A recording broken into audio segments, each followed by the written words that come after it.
നമ്മുടെ കർത്താവായ യേശുക്രിസ്തുവിൻ്റെ അതുല്യ നാമത്തിൽ എല്ലാവർക്കും സ്നേഹവന്ദനം. ഇന്നത്തെ വായനാ ഭാഗം ഉൽപ്പത്തി 43 മുതൽ 45 വരെയുള്ള അധ്യായങ്ങളാണ്. ഉൽപ്പത്തി 43 അധ്യായത്തിൽ കനാനിൽ ക്ഷാമം തുടരുന്നതിനാൽ യാക്കോബ് ഒടുവിൽ ബെന്യാമീനെ സഹോദരന്മാരോടൊപ്പം മിസ്രൈമിലേക്ക് അയക്കാൻ സമ്മതിക്കുന്നു. ബെന്യാമീൻ്റെ സുരക്ഷയ്ക്ക് യഹൂദ ഉത്തരവാദിത്വം ഏറ്റെടുക്കുന്നു. ഇതിലൂടെ അവൻ്റെ സ്വഭാവത്തിൽ വന്ന മാറ്റം കാണാം. സഹോദരന്മാർ മടങ്ങി യോസേഫിൻ്റെ മുമ്പിലെത്തുന്നു. അവൻ അവരെ തൻ്റെ വീട്ടിലേക്ക് ക്ഷണിക്കുന്നു. അവരുടെ ചാക്കുകളിൽ കണ്ട പണത്തിൻ്റെ കാരണത്താൽ അവർ ശിക്ഷിക്കപ്പെടുമോ എന്ന് ഭയപ്പെടുന്നു. എന്നാൽ യോസേഫ് തൻ്റെ ഭൃത്യൻ മുഖാന്തരം അവരെ ആശ്വസിപ്പിക്കുന്നു. ബെന്യാമീനെ കണ്ടപ്പോൾ യോസേഫ് വളരെ വികാരധീനനാകുന്നു. പക്ഷേ തൻ്റെ വികാരങ്ങൾ അവൻ നിയന്ത്രിക്കുന്നു. ഒരു വിരുന്ന് അവർക്കായി ഒരുക്കപ്പെടുന്നു. സഹോദരന്മാർ അവരുടെ വയസ്സനുസരിച്ച് ഇരുത്തപ്പെടുന്നു. ഇത് അവരെ അതിശയിപ്പിക്കുന്നു. ബെന്യാമീന് കൂടുതലായ വിഹിതം ലഭിക്കുന്നു.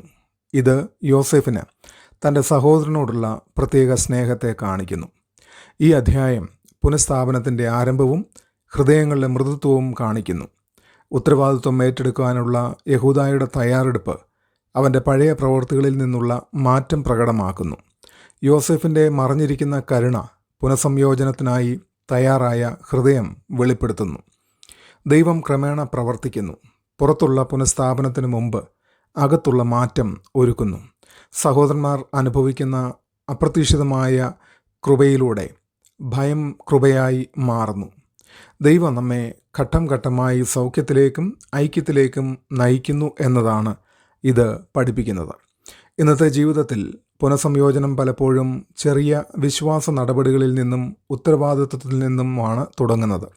ഈ അധ്യായം പ്രയാസകരമായ സാഹചര്യങ്ങളെ ധൈര്യത്തോടും സത്യസന്ധതയോടും കൂടി നേരിടാൻ നമ്മെ പ്രോത്സാഹിപ്പിക്കുന്നു. പഴയ വേദനകളുടെ സ്ഥലങ്ങളിലേക്ക് ദൈവം നമ്മെ വീണ്ടും കൊണ്ടുവരാം. എന്നാൽ അത് സൗഖ്യത്തിനായി തന്നെയാണ്.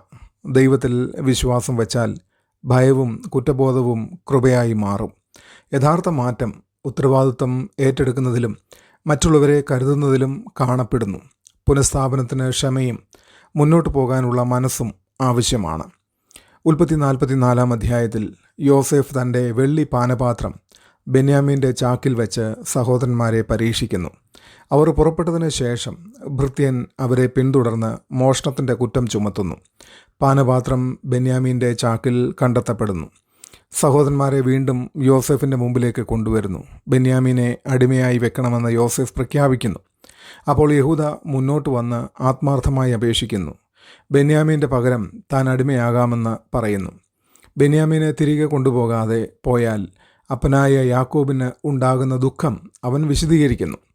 ഈ നിമിഷം യഹൂദയുടെയും സഹോദരന്മാരുടെയും വലിയ മാറ്റം വെളിപ്പെടുത്തുന്നു. ഈ അധ്യായം മാനസാന്തരവും ത്യാഗവും മാറിയ സ്വഭാവവും എടുത്തു കാട്ടുന്നു. യോസേഫിനെ വിറ്റതിൽ പങ്കെടുത്ത യഹൂദായുടെ പഴയ പ്രവൃത്തികളോട് ഇത് ശക്തമായ വിപരീതമാണ്. യഥാർത്ഥ മാനസാന്തരം വാക്കുകളിൽ മാത്രമല്ല, പ്രവൃത്തികളിൽ കാണപ്പെടുന്നു. ഹൃദയത്തിലുള്ളത് വെളിപ്പെടുത്താൻ ദൈവം പരീക്ഷണങ്ങൾ അനുവദിക്കുന്നു. സഹോദരന്മാരുടെ ഐക്യം പഴയ വിഭജനത്തിൽ നിന്നുള്ള സൗഖ്യം കാണിക്കുന്നു. മാറിയ ജീവിതത്തിൽ സ്വാർത്ഥതയ്ക്ക് പകരം സ്നേഹവും ഉത്തരവാദിത്വവും വരുന്നു എന്നതാണ് ഇതിൻ്റെ പാഠം.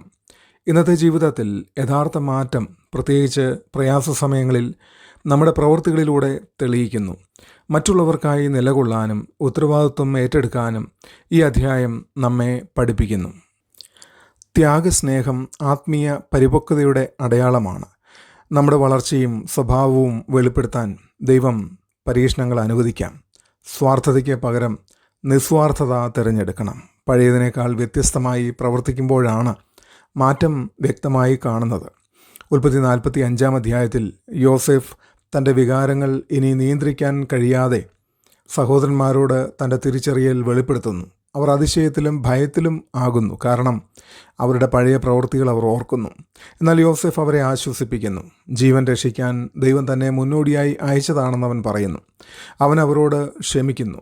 അവരുടെ അപ്പനെയും കുടുംബങ്ങളെയും മിസ്രൈമിലേക്ക് കൊണ്ടുവരാൻ ക്ഷണിക്കുന്നു. ഫറവോനും ഈ പദ്ധതിയെ പിന്തുണച്ച് യാത്രയ്ക്ക് ആവശ്യമായ സൗകര്യങ്ങൾ നൽകുന്നു. സഹോദരന്മാർ യോസേഫ് ജീവനോടെ ഉണ്ടെന്ന വാർത്തയുമായി കനാനിലേക്ക് മടങ്ങുന്നു. യാക്കോബ് ആദ്യം വിസ്മയപ്പെടുന്നു, പിന്നീട് വിശ്വസിച്ച് മിസ്രൈമിലേക്ക് പോകാൻ തയ്യാറാകുന്നു. ഈ അധ്യായം ക്ഷമയുടെയും ദൈവത്തിൻ്റെ പരമാധികാര പദ്ധതിയുടെയും സൗന്ദര്യം വെളിപ്പെടുത്തുന്നു. മനുഷ്യരുടെ ദുഷ്ട ഉദ്ദേശങ്ങളെ ദൈവം നല്ലതിനായി മാറ്റി ഉപയോഗിച്ചുവെന്ന് യോസെഫ് തിരിച്ചറിയുന്നു. ക്ഷമ തകർന്ന ബന്ധങ്ങളിൽ സൗഖ്യവും പുനഃസ്ഥാപനവും കൊണ്ടുവരുന്നു. ദൈവത്തിൻ്റെ പദ്ധതി പലപ്പോഴും വേദനയിലൂടെ കടന്നു പോകാം, എന്നാൽ അതിൻ്റെ അവസാനം മഹത്തായ ഫലമാണ്. യോസെഫിൻ്റെ കാഴ്ചപ്പാട് ആത്മീയ പക്വതയും ദൈവത്തിൽ വിശ്വാസവും കാണിക്കുന്നു. മനുഷ്യരുടെ പ്രവൃത്തികൾക്കപ്പുറം ദൈവത്തിൻ്റെ ഉദ്ദേശം നിലനിൽക്കുന്നു എന്നതാണ് ഇതിൻ്റെ പാഠം. ഇന്നത്തെ ജീവിതത്തിൽ മുന്നോട്ട് പോകാനും സൗഖ്യം നേടാനും ക്ഷമ അനിവാര്യമാണ്. വേദനാജനകമായ സാഹചര്യങ്ങളിലും ദൈവത്തിൻ്റെ കൈ കാണാൻ ഈ അധ്യായം നമ്മെ പഠിപ്പിക്കുന്നു. ശരീരത്തിൽ ഒരു മുറിവുണ്ടായാൽ അത് ഭേദമാകുന്നതിന് സ്വാഭാവികമായ ഒരു സമയം ശരീരത്തിന് ആവശ്യമായിരിക്കുന്നത് പോലെ മനസ്സിനേൽക്കുന്ന മുറിവും ഉണങ്ങുന്നതിന് സമയം ആവശ്യമാണ്. ഒരു പ്രയാസം ഉണ്ടായിട്ട് അടുത്ത നിമിഷം എനിക്ക് നിന്നോടൊന്നുമില്ല എന്ന് പറയുന്നത് തികച്ചും കപടവും വഞ്ചനയുമാണ്. സമയമെടുത്ത് പരിഹരിക്കുമ്പോൾ അവനവൻ്റെ വീഴ്ചയും കുറവുകളും പരിശോധിപ്പാനും മാനസാന്തരവും രൂപാന്തരവും ഉണ്ടാകുവാനും കാരണമാകും. നീണ്ട 20 വർഷങ്ങൾക്ക് ശേഷമാണ് യോസേഫ് സഹോദരന്മാരെ കാണുന്നത്. 2 കൂട്ടർക്കും സ്വയം സൗഖ്യമാകുവാൻ ആവശ്യത്തിന് സമയം ലഭിച്ചു. മറക്കുവാനും പൊറുക്കുവാനും എല്ലാം. കാലം മായ്ക്കാത്ത മുറിവുകൾ ഇല്ലല്ലോ. സൗഖ്യത്തിന് ശേഷവും വിരോധവും കടുപ്പവും പിടിച്ചു നിൽക്കുന്നത് പുനഃസ്ഥാപനത്തെ തടസ്സപ്പെടുത്തും. ദൈവത്തിൻ്റെ പദ്ധതിയിൽ വിശ്വാസം വെച്ചാൽ കഴിഞ്ഞ വേദനകളെ അതിജീവിക്കുവാൻ കഴിയും. ദൈവം പ്രതികൂല അനുഭവങ്ങളെയും നല്ലതിനായി ഉപയോഗിക്കാം. പുനഃസംയോജനം, സമാധാനവും പുതിയ തുടക്കവും നമുക്ക് നൽകുന്നു. ഞാൻ മറ്റുള്ളവരോടുള്ള എൻ്റെ പ്രവൃത്തികളിൽ ഉത്തരവാദിത്വം ഏറ്റെടുത്ത് യഥാർത്ഥ മാറ്റം കാണിക്കാൻ ഒരുങ്ങിയിരിക്കുന്നു. എന്നെ ആഴത്തിൽ വേദനിപ്പിച്ചവരോട് ഞാൻ ക്ഷമിക്കുകയും ദൈവത്തിൻ്റെ പദ്ധതിയിൽ വിശ്വസിക്കുകയും ചെയ്യുമോ? ഈ ചിന്തകൾ നമ്മളെ ഭരിക്കട്ടെ. ദൈവം എല്ലാവരെയും അനുഗ്രഹിക്കട്ടെ. ആമേൻ.